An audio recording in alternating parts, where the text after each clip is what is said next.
안녕하세요. 한 주 동안 잘 지내셨어요? 지난주에는 합격자 모임을 많이 해가지고 제가 좀 다녔는데 아마 여러분들도 내년에는 전부 합격자 모임에 참석할 수 있기를 바랍니다. 아마 가면 갈수록 그 합격 인원은 합격률이 낮아질 가능성이 많습니다. 협회에서 자꾸 그 로비를 하기 때문에. 그래서 빨리 자격증을 취득해야 됩니다. 지금 주택관리사 같은 경우는 상대평가를 하고 있죠. 2020년부터. 그래서 공인중개사도 만약에 상대평가를 한다면 최소한 5년 이상 유예기간은 둡니다. 뭐 앞으로 5년 후부터 상대평가합니다 이렇게 하지 당장 내년부터 하지는 않습니다. 너무 걱정은 안 하셔도 돼요. 국토부에서 입장이 최소한 5년 이상은 유예기간을 둔다고 했습니다. 만약에 상대평가를 하더라도. 자, 우리가 지금까지 공부한 게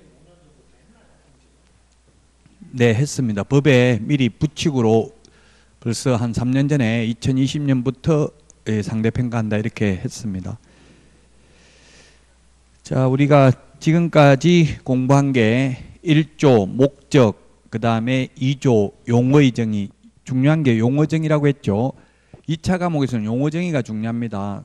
그 법에서만 쓰고 있는 용어를 말하는 겁니다. 용어 정의를 했고, 그 다음에 3조 중개 대상물 했고요. 그 다음에 4조부터 8조까지가 공인중개사 제도에 대해서 봤습니다. 공인중개사 제도는 내용이 많은 거에 비하면 상대적으로 출제 비중은 낮은 편입니다. 한 문제니까.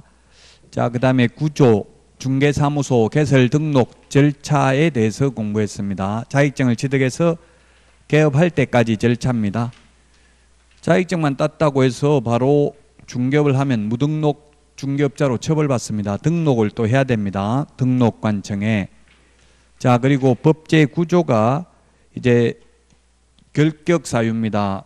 자격증은 딸 수 있지만, 예를 들면 미성년자는 자격증은 취득할 수 있지만 취직을 하거나 개업하는 것은 안 됩니다. 그래서 결격사유, 개업공개사 등의 결격사유 12가지가 있었고요. 그 다음에 고용인에 대해서 공부했습니다. 69페이지 고용인. 고용인은 직원입니다. 직원을 고용인이라고 합니다. 사장을 고용자, 사용자라고 부르고요. 고용인, 사용인, 직원을 이렇게 사람 인자가 붙으면 직원이라고 했습니다. 직원은 두 가지 형태가 있습니다. 자격증을 취득해서 취직한 소속 공인중개사가 있고, 자격증 없이 취직한 중개보조원이 있습니다. 제가 지금 실무교육도 동국대학교 서울 캠퍼스, 고양 캠퍼스, 한국 열린사이버대학에서 지금 실무교육을 하고 있는데 그런 이야기를 많이 하시더라고요. 실무교육 오셔서 자격증 땄다고 하면 사장들이 싫어하는데 속이고 취직하면 안 됩니까? 이렇게 묻던데 속이면 안 됩니다. 고용신고하면 주민등록번호만 입력하면 자격증 있는지 없는지 다 뜹니다. 자격증 딴 게. 그래서 속일 수는 없습니다. 다만 이제 사장이 물으면 딱 60점으로 이번에 이신청 2문제 인정됐거든요. 세법에 한 문제, 공법에 한 문제. 그래서 2문제 때문에 딱 60점으로 합격했다 이렇게 겸손하게 말해야 됩니다. 여러분들이 만약에 면접 볼 때 뭐 80점 받았다 이러면 안 받아줍니다. 사장들이. 재수없다고 잘난 척한다고 안 받아줘요. 그래서 항상 겸손하게 면접 볼 때는 말해야 됩니다. 또 현업에 나가셔서는 점수 딱 60점으로 하신 분들은 이때까지 제가 20년 강의하면서 통계를 내보니까 다 성공했습니다. 60점으로 딱 합격하신 분은. 근데 80점 이상 받은 분들은 80% 이상 망했습니다. 다. 그리고 이때까지 수석 합격자는 100% 다 망했습니다. 그래서 지금은 물론 수석 합격 발표도 안 합니다. 그래서 요즘은. 옛날에는 발표했었습니다. 수석도. 자, 그래서 고용인에 대해서 봤고요. 자, 그 다음에 업무의 범위 76페이지 업무의 범위에 대해서 봤는데 이 중에서 가장 중요한 게 77페이지 법인의 겸업 제한입니다. 시험에 반드시 출제되는데 법인에게 겸업을 제한하는 이유는 즉 회사입니다. 회사. 영세한 우리 개인 개업공개사를 보호하기 위해서 법인의 경우에는 6가지만 겸업을 하도록 허용하고 있습니다. 개인은 겸업 제한이 없기 때문에 타법에서 규제하지 않는 한 무슨 일이든 할 수 있습니다. 자, 여기까지 이제 지난주까지 공부한 내용이고요. 인터넷에 공부하시는 분들 그런 말씀 많이 하더라고요. 합격 후기 읽어보니까 공인중개사법이 효자 과목이고 최고 쉽다고 하던데 다 8, 90점 받았다고 하던데 나는 왜 이렇게 어렵냐. 지금 당연히 어렵습니다. 외국말 배우는 거하고 같잖아요. 우리 말 배우는 거, 언어 배우는 거하고 똑같습니다. 태어나면 말 못하잖아요. 그러다가 어느 날 갑자기 말을 하게 되죠. 이것도 마찬가지예요. 어느 날 갑자기 가슴 벅찬 희열을 느끼는 거지 오자마자 이게 쉬운 과목 아닙니다. 말장난이 심하고 엄청난 스트레스 받아요. 그 스트레스를 극복해야 돼요. 이 공인중개사법을 제가 한국산업인력공단에 정보 공개를 청구해서 조사해 보니까 20년간 평균 점수를 보니까 50점에서 55점이에요, 이게. 그럼 다른 어떤 분들이 80점, 90점 받았다고 하면 과락이 20%가 과락 나왔어요, 이 과목이. 다 점수 잘 나오는 게 아니고요. 20%는 과락이고요. 한 20%가 80점 이상 맞는 거예요. 그러니까 남들이 82점 이상 받았다고 합격 후기에 올렸다고 해서 나한테 다 쉬운 과목이 아니죠. 그 중간에 고통을 참아야 돼요. 어려움을. 그 처음 공부하면 애들이 처음 태어나서 말 배우는 거하고 똑같고요. 외국말 배우는 거하고 똑같아요. 처음에는 무슨 말인지 전혀 몰라요. 그러다가 어느 날 갑자기 술술술 말이 나오는 거잖아요. 그래서 좀 참아야 돼. 지금 신압으로 모르는 사이에 조금씩 공부해야 되지. 지금 갑자기 너무 무리하시는 건 좋지 않습니다. 자 그러면 이제 오늘 81페이지 중개사무소 설치입니다. 사무소. 82페이지 양가로 2번에 보니까 사무소 설치 1등록 1사무소입니다. 등록도 한 번밖에 안 되고요. 사무소도 하나밖에 설치할 수 없습니다. 만약에 등록을 2번, 3번 허용하고 사무소를 2개, 3개를 허용하면 어떤 일이 생기겠어요? 여러분들 자격증 딸 필요 없잖아요. 다른 사람이 자격증 1명 따가지고 사무소 2개, 3개 차릴 수 있다면 그거 하나 근무하면 되겠죠? 받아가지고. 그래서 1등록 1사무소입니다. 사무소는 하나밖에 안 되고 등록도 한 번밖에 할 수 없습니다. 자, 그러면 83페이지 법인의 분사무소입니다. 분사무소 83페이지 2번에 법인의 분사무소. 자, 분사무소가 뭡니까? 이렇게 질문하는 분들이 있더라고요. 한자로는 분사무소. 한자는 시험에 나와요, 안 나와요? 한자 시험에 나옵니다. 가벌병정 무까지는 알아야 됩니다. 영어도 시험에 나옵니다. A, B, C, D, F, X, 토지 이런 말 나옵니다. 자, 여기서 분이란 이 분사무소라는 말은 한자 안 나오겠죠. 그런데 이 한자는 표의 문자이기 때문에 특히 민법 같은 경우는 한자를 알면 이해하기가 쉽습니다. 민법은 나눌 분자인데 사무소를 나눴다는 이야기인데 분사무소. 우리는 분사무소라고 부르고요. 우리 법에서는 이 일반 사회에서는 지사 또는 지점, 본점, 지점, 은행 같은 경우는 일반 회사는 본사, 지사 이렇게 하죠. 우리는 주된 사무소, 본사를 주된 사무소라고 부르고요. 그 다음 지사, 지점을 분사무소라고 불러요. 예, 그래서 분사무소가 되겠습니다. 이번에 양가로 1번 설치 기준입니다. 법인이 법적으로 사람을 법인이라고 합니다. 민법에서 자연인의 반대 개념이 법인이죠. 자연인은 숨을 쉬는 사람, 법인은 숨은 안 쉬지만 법적으로 사람입니다. 쉽게 말하면 회사입니다. 회사. 법인인 개업공개사는 대통령령이 정하는 기준과 절차에 따라 등록관청에 신고하고 그 관할구역 외의 지역에 분사무소를 둘 수 있다.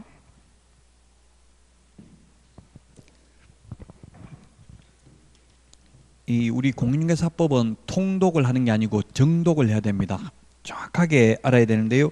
시험에 그래서 이 동그라미 1번이 출제되는데 법인인 개업공개사 대신에 개인인 개업공개사도 책임자를 공인중개사로 두는 경우 분사무소를 둘 수 있다. 이렇게 시험에 나왔습니다. X입니다. 분사무소는 법인만 즉 회사만 지사, 지점을 둘 수 있고 개인은 지사, 지점 둘 수 없다는 이야기입니다. 개인인 개업공개사 안 되고요. 법인만 가능하고요. 그 다음에 등록관청에 신고합니다. 이것도 시험에 출제되는데 등록관청은 주된 사무소 소재지 시장군수구청장이에요. 그래서 시험에 분사무소를 두려는 시장군수구청장에게 신고하고 분사무소를 둘 수 있다 이렇게 하면 X죠. 주된 사무소 이 말이 생략되어 있습니다. 등록관청이라고 하면 당연히 주된 사무소 소재지 시장군수구청장을 말합니다. 그 관할구역 외의 지역에 분사무소를 둘 수 있다. 그렇다면 대전광역시 서구에 만약에 본사 주된 사무소가 있다면 대전광역시 서구에는 분사무소를 둘 수 없다는 이야기죠. 주된 사무소가 속한 시군구를 제외한 시군구별로 설치하되 동그라미 2번에 보면 시군구별로 1개소를 촉할 수 없다. 따라서 이게 이제 만약에 대형 법인이 들어와 가지고 서울특별시 종로구의 분사무소를 누가 A라는 사람이 선점을 하게 되면 이제 B라는 사람은 똑같은 종로구에는 분사무소를 둘 수 없죠. 이 상권을 보호해 주기 위해서 그렇습니다. 뭐 우리 스타벅스나 파리바게뜨 이런 거는 지금 뭐 파리바게뜨 같은 거 2,000개도 넘는다고 하는데요. 우리나라 시군구가 한 250여 개 정도 됩니다. 대략. 그러면 먼저 선점을 하게 되면 다른 사람은 똑같은 회사 분사무소는 들어올 수가 없다는 이야기죠. 뭐 같은 스타벅스나 뭐 예를 들면 같은 파리바게뜨나 뚜레쥬르나 이런 거 같은 회사가 동시에 같은 시군구에 2개는 둘 수 없다는 이야기입니다. 상권을 보호해 주기 위해서 1개밖에 안 된다는 이야기입니다. 시군구별로. 주된 사무소가 설치되어 있는 또 시군구에는 안 됩니다. 동그라미 3번. 분사무소 책임자는 공인중개사여야 합니다. 공인중개사를 책임자로 두어야 합니다. 다만 다른 법률의 규정에 따라 중개업을 할 수 있는 소위 특수법인은 그러하지 아니하다. 특수법인, 지역농협, 산업단지관리기관, 지역산림조합, 한국자산관리공사 이런 게 특수법인입니다. 특수법인은 책임자가 공인중개사일 필요 없습니다. 84페이지 분사무소 설치 신고입니다. 신고. 옛날에 승인 받았는데 지금 신고입니다. 신고라는 것은 민원인이 적법 요건만 갖추면 반드시 수리해야 되는 게 신고입니다. 분사무소의 설치 신고를 하려는 자는 국토교통부령이 정하는 분사무소 설치 신고서에 다음 서류를 첨부하여 주된 사무소 소재지 관할 등록관청에 제출해야 된다. 이 경우 등록관청은 등록관청이라는 말 자체가 주된 사무소 소재지 시장군수구청장입니다. 등록관청은 법 제5조 2항에 따라 공인중개사 자격증을 발급한 시도지사에게 분사무소 책임자 자격 확인을 요청해야 된다. 따라서 분사무소 설치 신고할 때는 소속 공인중개사 또는 책임자 자격증을 제출할 필요 없습니다. 그래서 우리 프린터 핵심 비교정리 프린터 이거 암기하실 필요 없고요. 수업할 때 그냥 찾아보면 자동적으로 시험 볼 때 다 알게 돼요. 52번에 우리 프린터 핵심 비교정리 프린터 51번에 동그라미 1번부터 3번 51번에 동그라미 1번부터 3번 그 2번에 분사무소 설치 신고라고 있죠. 1번부터 3번 자격증 제출하지 않는다고 돼 있죠. 왜 제출 안 하냐 하면 위조된 자격증으로 등록을 하다 적발된 사례가 있었어요. 그래서 이제는 앞에 우리가 공부할 때 자격증 교부대장은 전자적 처리가 불가능한 특별한 사유가 있는 경우를 제외하고는 전자적 처리가 가능한 방법으로 작성관리되어야 한다 이렇게 되어 있습니다. 따라서 주민등록번호만 입력하면 자격증 땄는지 안 땄는지 다 떠요. 공무원이 보고 있는 컴퓨터에. 그래서 자격증 제출할 필요 없고 직접 자격 확인을 요청해야 됩니다. 전자정부법 제36조 1항에 따라 행정정보의 공동이용을 통하여 법인 등기사항 증명서를 확인해야 된다. 법인 등기사항 증명서도 제출하지 않습니다. 시험에 분사무소 설치할 때 제출해야 되는 서류는 몇 개인가 이렇게 낼 수도 있겠죠. 몇 개인가 이게 가장 어렵죠. 객관식에서는. 그래서 건축물 대장도 그 시군구에서 직접 확인하면 되고 법인 등기사항 증명서는 인터넷으로 확인하면 된다는 이야기입니다.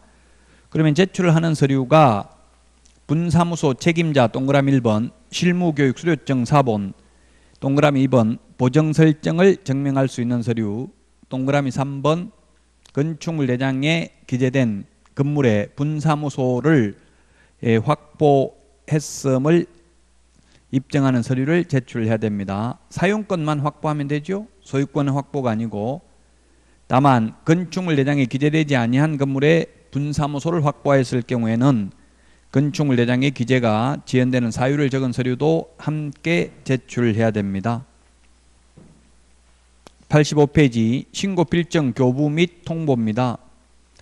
분사무소 설치 신고를 받은 등록관청은 그 신고 내용이 적합한 경우에는 국토교통부령이 정하는 신고 필정을 지체 없이 분사무소 설치 예정지역을 관할하는 시장군수구청장에게 통보해야 된다. 자, 그 밑에 그림도 있는데요. 그러면 다시 한번 분사무소 설치 신고, 분사무소 설치 신고는 어디다가 한다고 했어요? 주된 사무소, 분사무소가 아니라 주된 사무소 등록관청.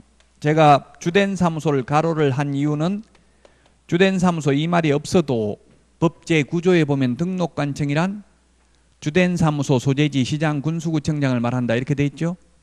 그래서 주된 사무소 등록관청에 분사무소 설치 신고를 하면 7일 이내에 신고 필정을 교부합니다.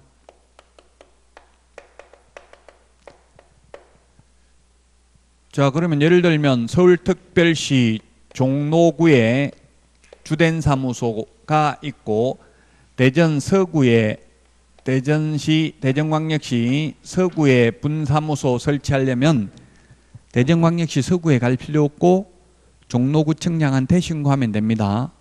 그러면 종로구청장이 신고 필정을 교부해 줍니다. 교부해 주면은 업무를 개시할 수 있습니다. 업무 개시.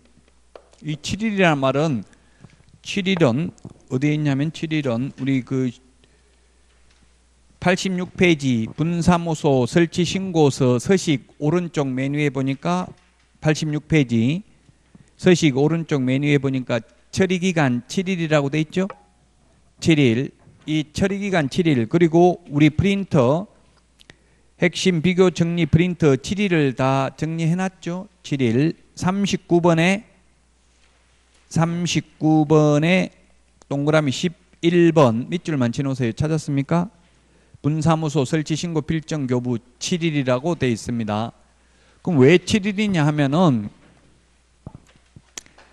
책임자가 결격 사유에 해당되는지 여부를 본적지 신원 조회하고 협회 전산망 등에 조회하는 데 걸리는 시간이에요. 7일 이내입니다. 꼭 7일 있다가 신고 필정을 교부하라는 게 아니라 늦어도 7일 이내입니다. 7일 이내에 신고 필정을 교부해야 되고 교부받으면 업무를 개시할 수 있습니다.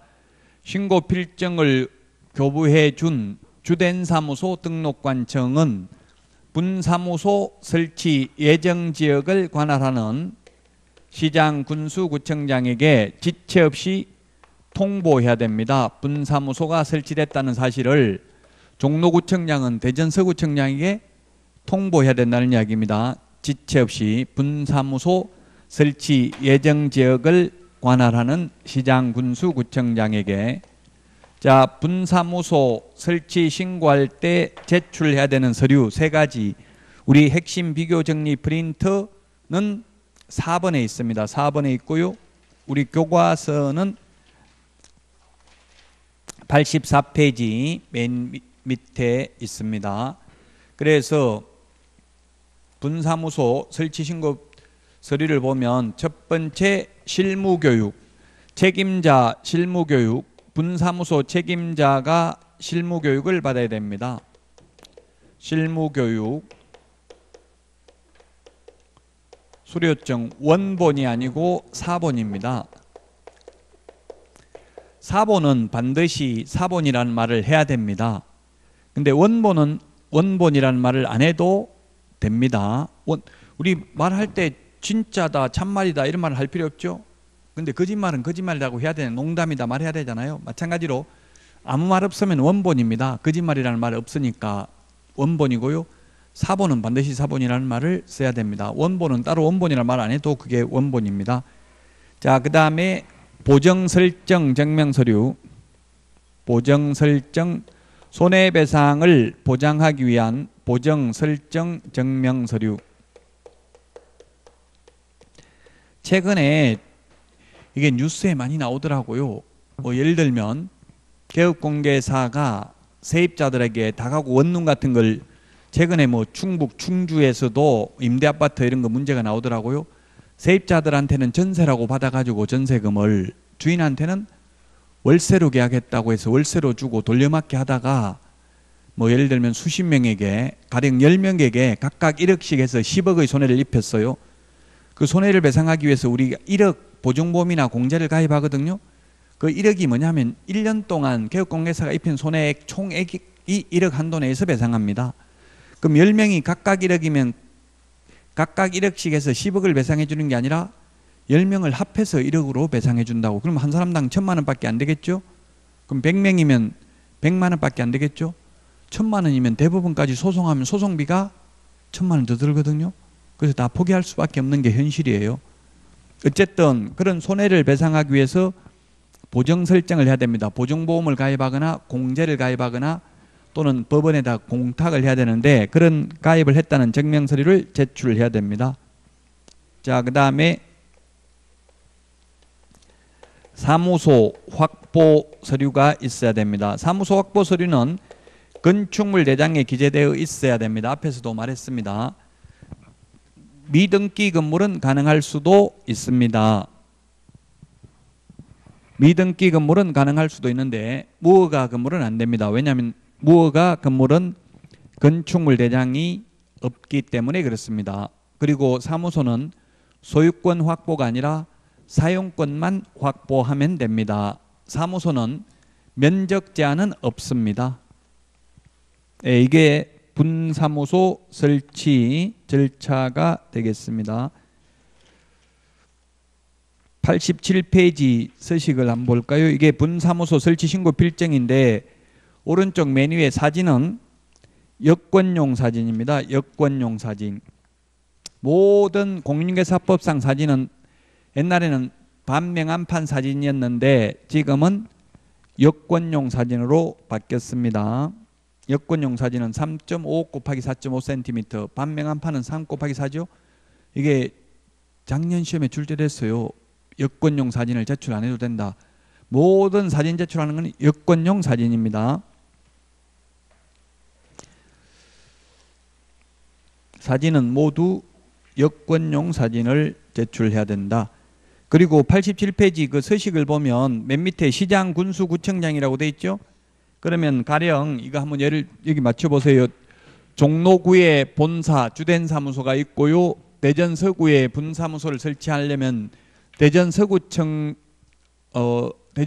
분사무소가 있으면 거기에 신고 필증을 게시해야 되잖아요. 보기 쉬운 곳에 게시할 때 이게 신고 필증에 시장군수구청장에 대전 서구청장 이름 적혀져 있을까요? 아니면 종로구청장 이름 적혀져 있을까요?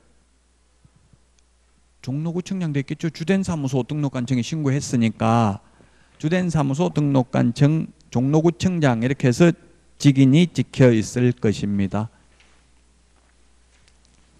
지금 현재 우리나라에 분사무소가 있는 중개법인은 거의 없습니다.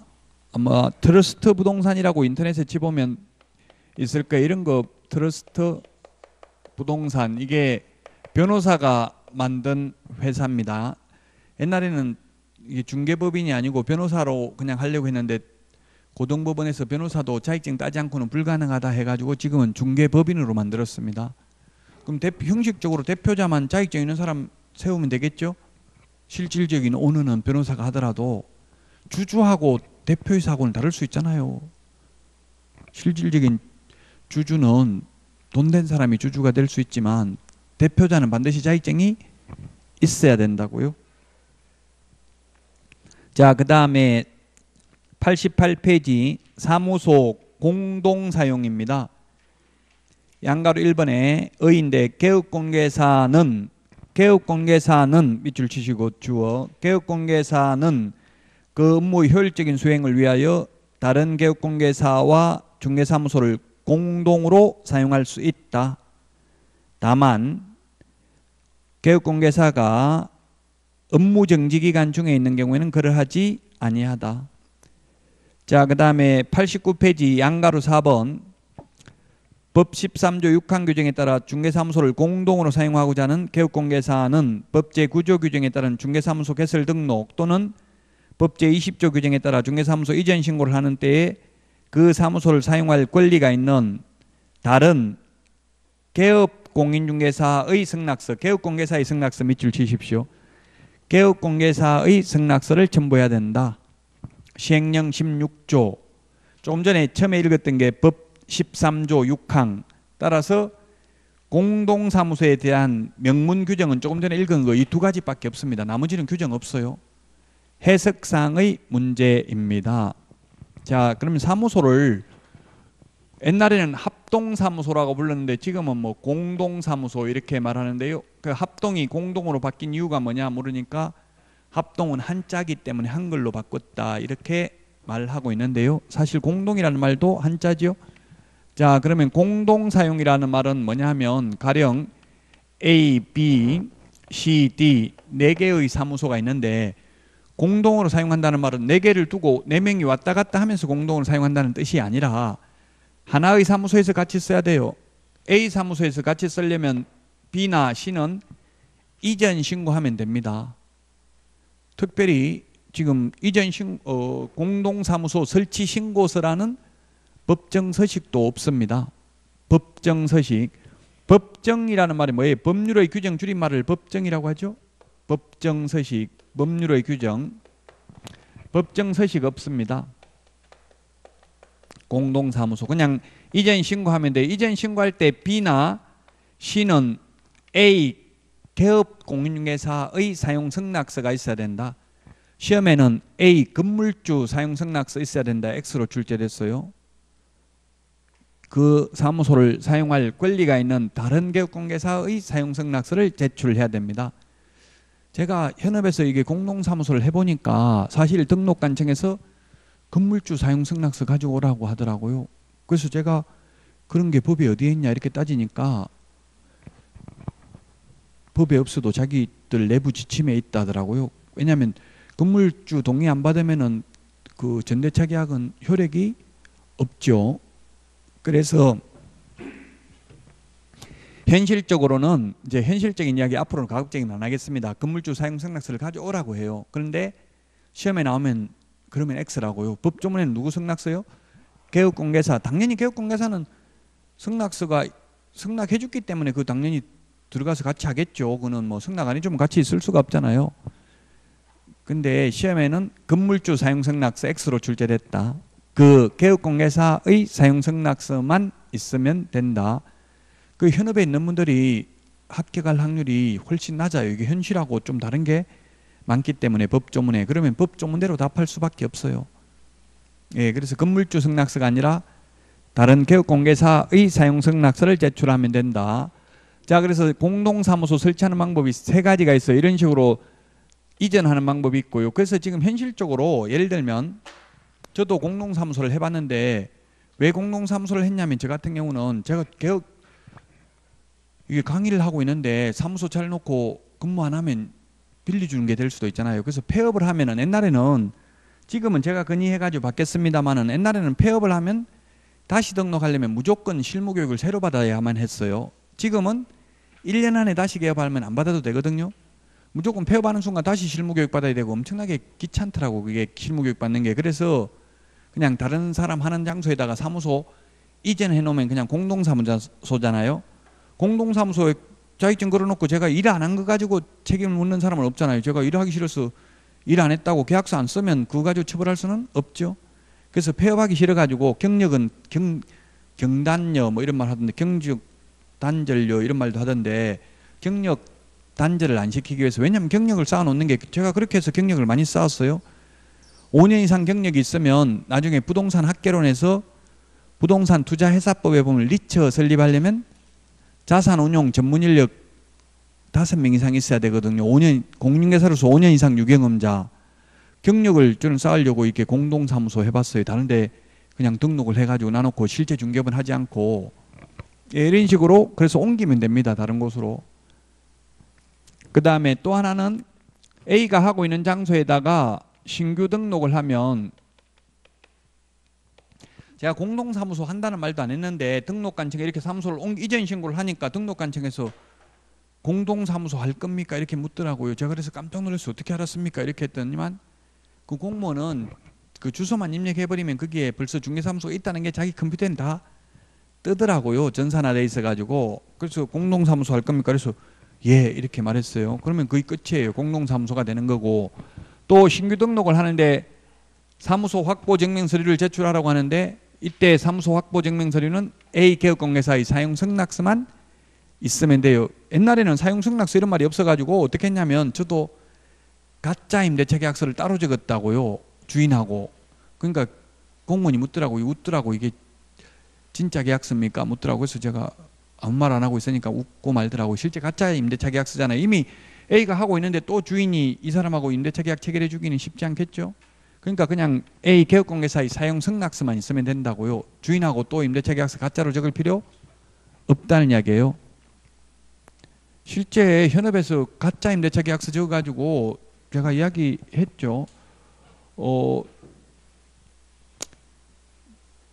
자격증 있는 사람 명의로 그 해도 좋다는 취지가 있어야 되는데, 가짜 임대차 계약서 적어가지고 보증금 다 뺏긴 사례도 있어요. 그래서 가짜 적을 필요 없고 그냥 A 개업공개사의 사용 승낙서만 있으면 된다.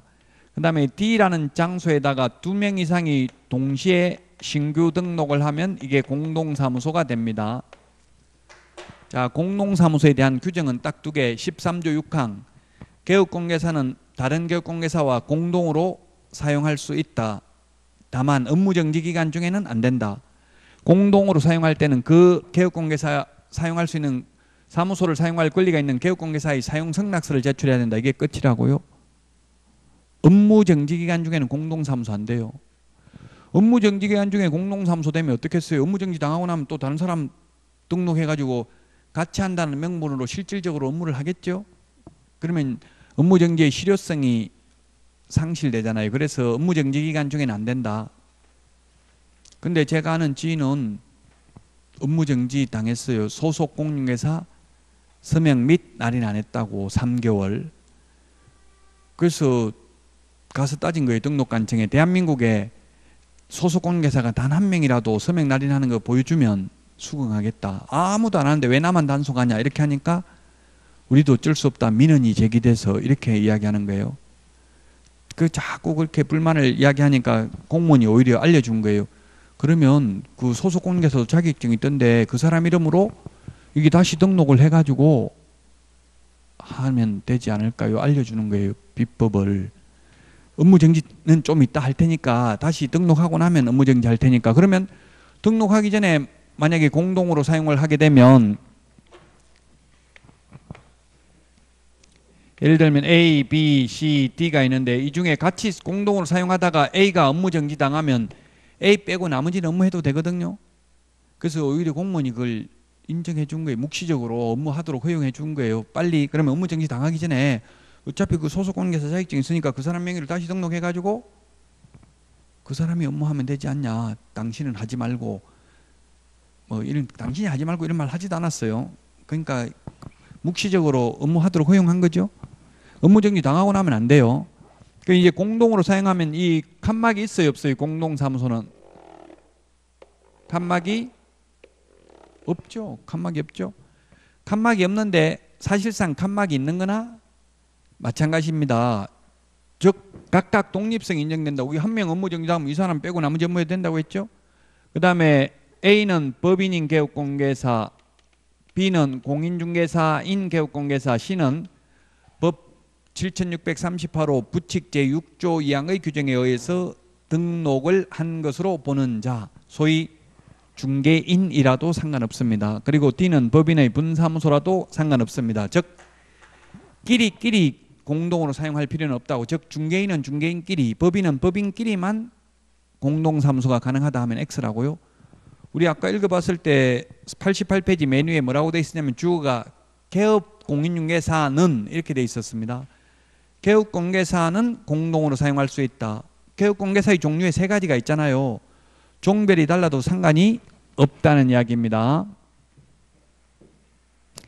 각각 독립성이 있기 때문에 가령 이런 국토부에 질의를 해봤어요. 만약에 A 법인이 고용을 한 갑이라는 실장, 즉 중개보조원이 있다. 그럼 이 중개보조원이 칸막이도 없는데 네 사람의 개업공개사를 보조해도 되는지 여부를 알려주십시오. 공동사무소에 직원 한 명 고용해서 그 직원이 4명의 개업공개사를 모두 다 보조해도 되는지 여부를 알려주십시오 하니까 국토부에서는 된다 안 된다?